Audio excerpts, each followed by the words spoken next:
नमस्कार, मैं अमित कुमार, सहायक प्राध्यापक भुवन मालती, शिक्षक प्रशिक्षक महाविद्यालय मोतिहारी से। आज मैं आप लोग के सामने उपस्थित हूँ सीईटी एग्जामिनेशन 2020 के लिए कुछ मटेरियल लेकर। जनरल अवेयरनेस, इसके अंतर्गत इतिहास में मैं आज इतिहास के स्रोत के बारे में बताने जा रहा हूँ। इतिहास जानने के मुख्य रूप से 4 स्रोत होते हैं। पहला धर्म ग्रंथ, दूसरा ऐतिहासिक एवं समसामयिक ग्रंथ, तीसरा पुरातत्व संबंधी साक्ष्य और चौथा विदेशियों के विवरण। सबसे पहले धर्म ग्रंथ पे चर्चा करें। धर्म ग्रंथ भारतीय इतिहास की जानकारी के सबसे प्रमुख स्रोत धर्म ग्रंथ हैं, जिनमें वैदिक, बौद्ध तथा जैन ग्रंथ आते हैं। वैदिक धर्म ग्रंथ, वैदिक ग्रंथों में सर्वाधिक प्राचीन वेद है, जिसकी संख्या 4 है। इन 4 वेदों में ऋग्वेद सर्वाधिक प्राचीन ग्रंथ है। अन्य वेद है सामवेद, यजुर्वेद और अथर्ववेद। वेदों में यज्ञों एवं कर्म कांडों के विधान को अच्छी तरह समझाने के लिए ब्राह्मण ग्रंथों की रचना की गई। आरण्यक ग्रंथों की संख्या 7 है। इनमें दार्शनिक एवं रहस्यात्मक विषयों का वर्णन है। वेदों का अर्थ समझने के लिए वेदांगों की रचना की गई। इसकी कुल संख्या 6 है। शिक्षा, कल्प, व्याकरण, निरुक्त, छंद एवं ज्योतिष। दर्शन शास्त्र के ग्रंथों से भी इतिहास की जानकारी प्राप्त होती है। आत्मा, परमात्मा, जीवन, मृत्यु आदि से संबंधित विषय दर्शन के अंतर्गत आते हैं। वैदिक काल के प्रमुख दर्शन इस प्रकार हैं।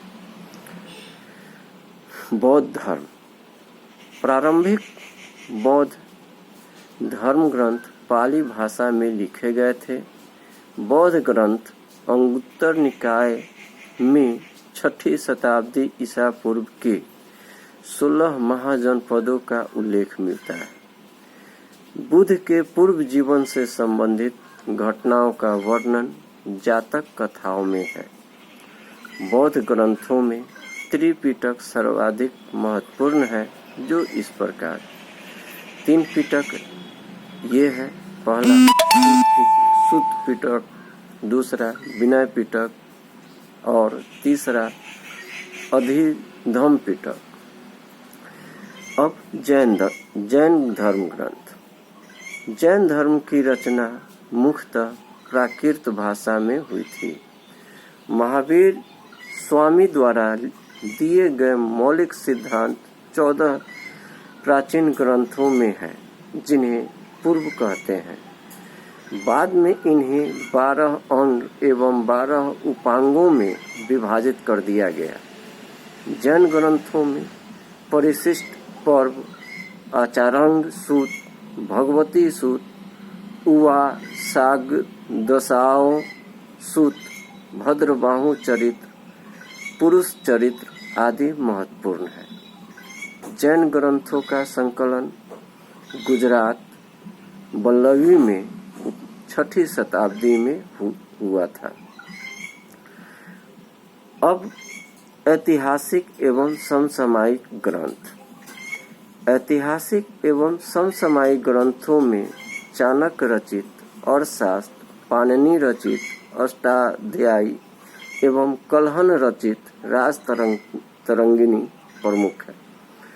अर्थशास्त्र एवं अष्टाध्यायी से मौर्यकालीन भारत एवं राजतरंगिणी से कश्मीर के इतिहास की जानकारी मिलती है। विदेशी लेखकों में यूनानी, रोमन, चीनी एवं अरबी लेखकों के विवरण से हमें प्राचीन एवं मध्यकालीन भारत के इतिहास के बारे में महत्वपूर्ण जानकारी मिलती है। यूनानी रोमन लेखकों जिनके विवरण से हमें प्राचीन भारत के इतिहास का पता चलता है, उनमें प्रमुख है टेसियस, मेगास्थनीज, टोमली, प्लिनी आदि। सेलुकस निकेटर के राजदूत मेगास्थनीज के ग्रंथ इंडिका में मौर्ययुगीन समाज एवं संस्कृति के विषय में जानकारी मिलती है। चीनी लेखकों में फाहियान, ह्वेनसांग, इत्सिंग आदि प्रमुख हैं, जिनके विवरणों में हमें भारतीय इतिहास की जानकारी प्राप्त होती है। अरबी लेखकों में अलबर्नी प्रमुख है, जिससे विवरण तहकीक-ए-हिंद या कुताबुल हिंद में मध्यकालीन भारत के धर्म, समाज, रीति रिवाज आदि का पता चलता है। अब पुरातात्विक संबंधी साक्ष्य। भारतीय इतिहास की जानकारी उपलब्ध कराने वाले पुरातत्व संबंधी साक्ष्यों में अभिलेख, अवशेष, स्मारक, भवन, मूर्तियाँ, चित्रकला एवं प्राचीनतम सिक्के प्रमुख हैं। प्राचीनतम सिक्के, जिसको पंचमार्क सिक्का भी कहा जाता है। प्राचीनतम सिक्के को आहा सिक्के भी कहा जाता है, जिसे साहित्य में कर्सा पर्ण कहा गया है। धन्यवाद। अब अगले वीडियो में और कुछ अलग मटेरियल के साथ उपलब्ध होंगे। तब तक के लिए धन्यवाद।